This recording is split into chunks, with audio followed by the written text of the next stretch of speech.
Toka Satani kwa jina la Yesu.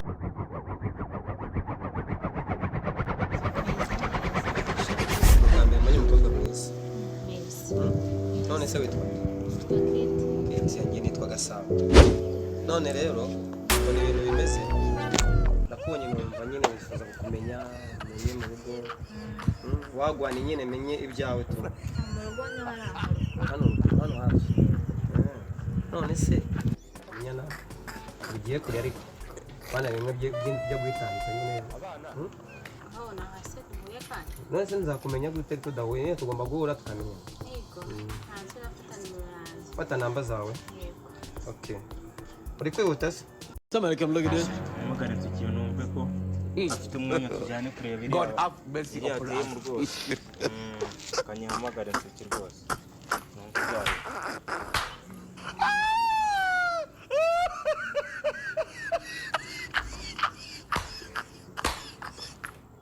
Yes nsiki. Yawe kubicyongereza Bimeze no bite? kintu kigitera.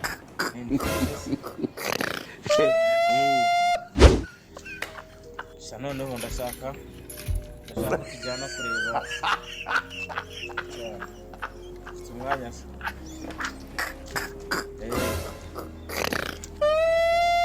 Ushangiye nibereye hano mu Kagege. Hano mu Kagege niho nibereye. Ahubwo uri hehe wowe?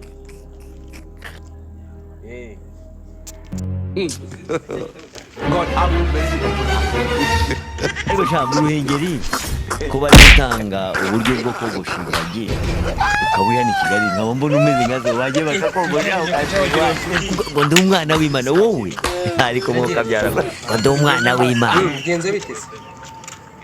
Ani Hari iki? baciye hagati ariko bangubisha igishimwa. Ibande. Hari abapolisi. Abasirikare. How many times would they tell you? Cyangwa nawe ndo wari kumwe tujya kureba. Agusukura mbere twagaze hano Ikintu ndebere wakintu. kamufungi we Fabri ntari kusigira. Naba yashaka kumubikira igishimwa. Bari inyuma. Look at this. Somebody come look at this. God have mercy upon us. Shashabaje. Hari ahantu uzabye kigwa kimwe. None uriya mukobwa arakwemera byaganje nawe ugenda wirebera bukaho ako kagabo wanagashobora we genda baze fata imyuka wakintu nuko surayifata leta gatendeka fata nuko urimo kumaze nekere katancika we genda urebe nari ngenda bamagaza hano mani biravava ubwo genda reba genda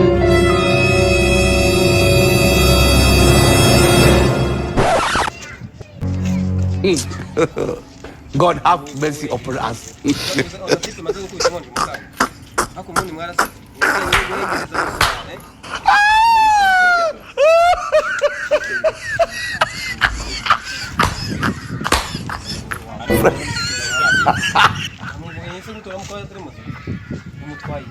hera ku birenge ubona atari muzima ahubwo se mwebwe muguye kandi murabure we murabura ahubwo we murabure use ufite iki murabure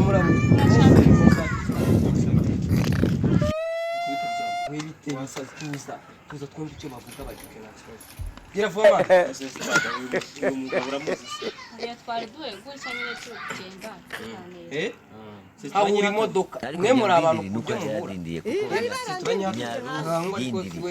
no kudindira. bari rukaje bagira ku bintu byose ngenda mbona muri mu muvuga gake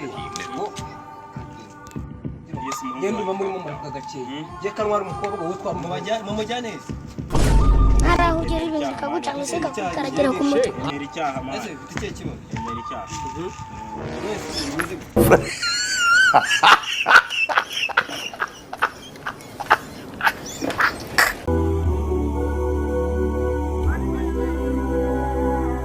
Urashaka kuyigura? ndashaka iyo gukodera Dore Satani. Toka Satani kwa jina la Yesu. enda gake nguko ko twamugabane yaraye twara umukobwa n'umuhungu ko namuguhaye ngo umunjyanire ibenga zise twagabanye n'imyaka twagabana neza ntabwo babisore ahangaha ntaragukubita kuko